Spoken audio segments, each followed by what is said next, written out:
Hi friends, welcome to time changing vlogs. வாங்க இன்றைக்கி ஒரு சிக்கன் பிரியாணி பார்க்கலாம்.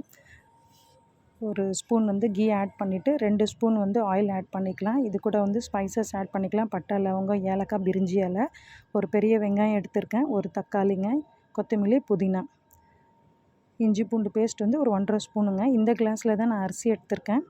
4 கிளாஸ் அரிசி எடுத்திருக்கேன். ஒரு கிளாஸ்க்கு 1.5 ஈஸ்ட்டுங்க தண்ணியோட மெஷர்மெண்ட்டு. நல்லா வெங்காயம் ஃப்ரை ஆனதுக்கப்புறமா அந்த புதினா கொத்தமல்லியும் போட்டுக்கோங்க. ஃப்ரை ஆகட்டும். இஞ்சி பூண்டு பேஸ்ட்டு போட்டுட்டு தக்காளி போட்டுக்கலாம். நல்லா ஃப்ரை பண்ணதுக்கப்புறமா 1 spoon red chilli powder, 1.5 spoon தனியாத்தூள் போட்டிருக்கேங்க நான்.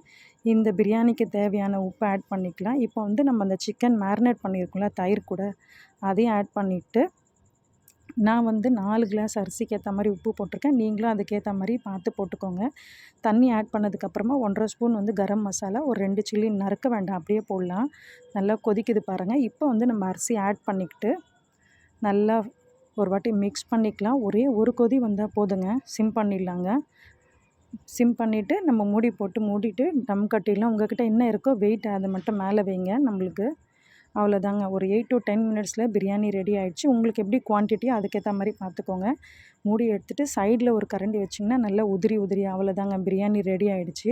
நான் இன்றைக்கி சிக்கன் 65 ரைத்தா ஒரு ஆம்லேட் கூட சர்வ் பண்ணுறேன். எப்படி இருக்குன்னு பார்த்துட்டு எனக்கு கமெண்ட்ஸில் சொல்லுங்கள். சப்ஸ்கிரைப் பண்ணுங்கள், பெல் பட்டன் ப்ரெஸ் பண்ணுங்கள். தேங்க்யூ. அடுத்த வீடியோவில் பார்க்கலாம்.